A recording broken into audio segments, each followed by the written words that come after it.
Hello, I'm Professor Susanna Banerjee. I'm a consultant medical oncologist at the Royal Marsden NHS Foundation Trust and Institute of Cancer Research in London, UK. Welcome to our third episode in our podcast series titled The Hottest Topic in Endometrial Cancer. Where is the therapeutic landscape moving to, and what are the data to support it? So I'm delighted to have joining me today Professor Domenica Lorusso, who is from Rome, Italy. Welcome, Professor Lorusso. It's my great pleasure to be here. Thank you. Great. Well, we have so much to talk about in this podcast about the improvements and way forward in endometrial cancer. So I wonder if you could kick off by telling us what's been happening in the first line setting for advanced recurrent endometrial cancer. Absolutely. We are living an unprecedented moment in endometrial cancer treatment. The discovery that endometrial cancer is not a single disease, but at least 4 different tumors, according to the molecular profiling, pushed a lot the clinical research in the last years, and in particular the discovery that 30% of endometrial cancer patients present a sort of genomic instability that we will call microsatellite instability, prone the use of immunotherapy in this patient. In the last year, we saw the results of at least 3 randomized phase 3 trials combining immunotherapy to carboplatin paclitaxel chemotherapy in the treatment of advanced or recurrent endometrial cancer, and the consistency of the 3 trial was impressive. When we combine immunotherapy plus platinum paclitaxel chemotherapy, we obtain a substantial and clinically relevant decrease in the risk of progression. The decrease in the risk of progression is impressive, outstanding in the DMMR cohort with an observation of 0.3, regardless if we use pembrolizumab as in GY018 trial or dostarlimab as in RUBY trial. But also we see a benefit in the pMMR cohort in patients without microsatellite instability. Of course, the magnitude of benefit is reduced with respect to the DMMR cohort. The increase in median PFS is about 4 months in the GY018 and about 3 months in the RUBY trial, but still patients with the pMMR endometrial cancer gain benefit when we combine chemo plus immunotherapy. And what is impressive is the toxicity profile, which is quite good. Toxicity is important to evaluate in endometrial cancer patients. These patients are older, fragile, they have a lot of comorbidities. What is clear is that the combination of chemo plus immuno does not significantly impact on the toxicity profile of the treatment. It's important to say that the 2 trials I mentioned, GY018 and RUBY, were not only different because the first used pembro and the second dostarlimab, were mainly different about the duration of treatment, because pembrolizumab was given in combination with chemo and then in maintenance for 2 years. And the dostarlimab was given in combination with chemo and then in maintenance for 3 years. But when we look at the curves, particularly in the DMMR population, after the first year, the curves flat, no more recurrence events, asking the question, it's so necessary to provide immunotherapy for 2 or 3 years in a population in which after 1 year, basically we have a plateau of recurrence event. Probably we do not need so long maintenance treatment. Anyway, a great step forward in the first line setting. Great. So thank you.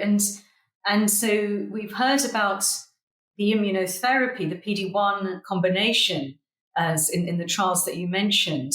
What about additional agents? So we heard about Duo-E this year. How do you piece this all together? So perhaps you could update us on those results.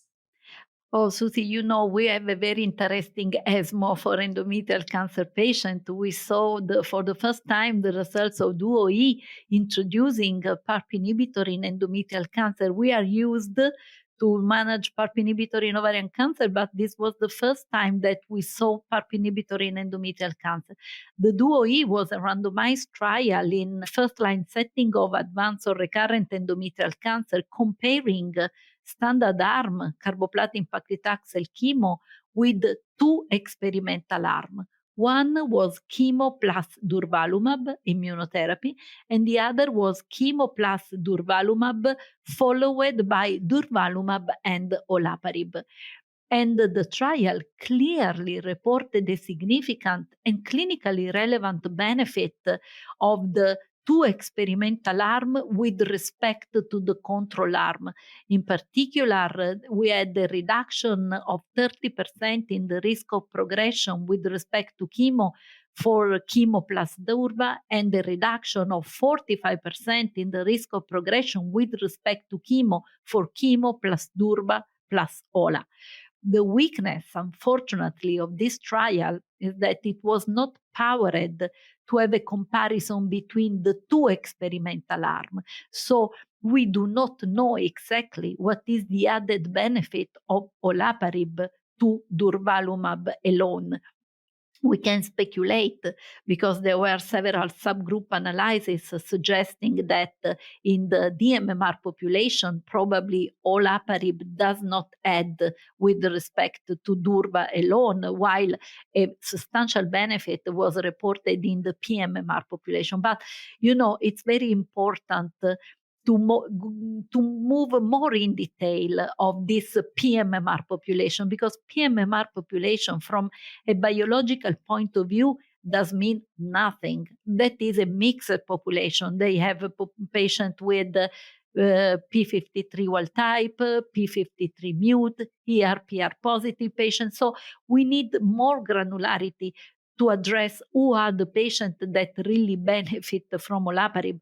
Probably these patients are patients with homologous recombination deficiency, P53 mute. We do not know yet, but it is important to pick up this patient because the toxicity, of a 4-drug regimen is not exactly negligible in endometrial cancer patients. There were about 70% of patients who experienced dose reduction and dose interaction, and about 25% of patients who experienced dose discontinuation. So it's important to have a good risk-benefit balance when we treat our patients with new drugs. And I'll just pick you up on that. So, as you mentioned, the interest and the signals about the addition of PARP inhibitor with immunotherapy in endometrial cancer, but also some of the potential limitations of DuoE so far. What other studies, or how do you think we can address this going forward? Any ideas? I think that the future of trial in endometrial cancer will be biologically driven. What is evident is that endometrial cancer has several biological molecular driven biomarker, and we need to design trial according to that, or at least to proper stratify patient in trial and power the stratification, because we need information about HRR, HRD, P53 wild type, P53 mute. The future is in that direction, and probably we are moving in that direction. At ASCO were presented the results of the Destiny pan-tumor, which was a biomarker-driven trial in which trastuzumab deruxtecan was used in 7 different cohorts of tumor overexpressing HER2. And that's probably the way we move forward. And the trial was impressive in the results. There were 3 gynecological cohorts among the 7 tumors, cervical, endometrial, and ovarian. And for endometrial cancer in patients with the 3+ overexpression of HER2, we saw 85% response rate in patients who have received a median of 3 prior line of therapy. So heavily pretreated population experiencing 85% response rate, which is something that we obtain in first line combining 2 or 3 drugs together. So trastuzumab deruxtecan is a very interesting drug, but even more interesting for me, the idea to identify the biomarker and match the proper drug and move forward with the clinical research. Great. So beyond immunotherapy, and you've touched upon other targets and HER2-directed ADCs, and moving forward beyond immunotherapy, what else do you think is on the horizon based on early clinical data? In my opinion, Susie, and I think you agree with me, antibody drug conjugate are one of the most interesting class of agent we are managing in this moment. The idea to link the payload of chemo to a antibody which recognize an antigen specific for tumor is really, really fascinating. And trastuzumab deruxtecan is one of the examples, but we have in this moment trial ongoing with antibody drug conjugate targeting TROP2, which is another interesting target for endometrial cancer, or anti-folate receptor, which is another interesting target. So I think honestly, that's the direction to move forward. And these drugs, in my opinion, are very well positioned after immunotherapy. We will have more and more patients that receive immunotherapy in combination with chemo in the first line advanced setting. We will see next year's trial using immunotherapy in the adjuvant setting. So probably we will move even earlier the use of immunotherapy in endometrial cancer. We need active drug to use after immunotherapy failure. And antibody drug conjugate, in my opinion, are very well positioned in this setting.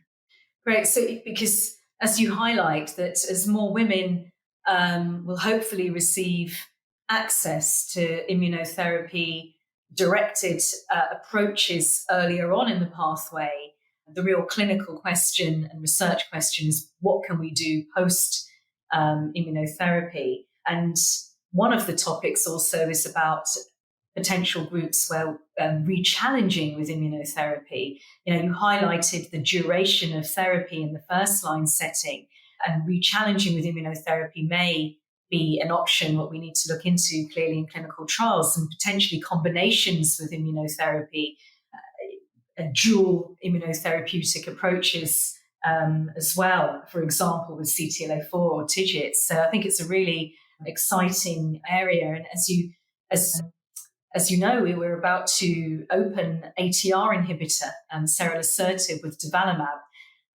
post-IO and endometrial cancer, a small proof of concept study. So I think this is a really exciting area. And one of the most important things, of course, is drug access for our patients. And that's only can happen through clinical trials and what our results are. So it's been a very exciting area. So Professor Lorusso, for the end of our session, are there any final comments that you'd like to add? Do you think the future is optimistic for women with endometrial cancer and new treatments? Oh, Susie, for sure. I will close with the same sentence we opened. We are living an unprecedented moment in endometrial cancer after several years in which we did not invest in clinical research, did not invest in guidelines, did not invest in the amelioration of treatment. Now, endometrial cancer is probably the most interesting gynecological cancer in the middle of clinical research.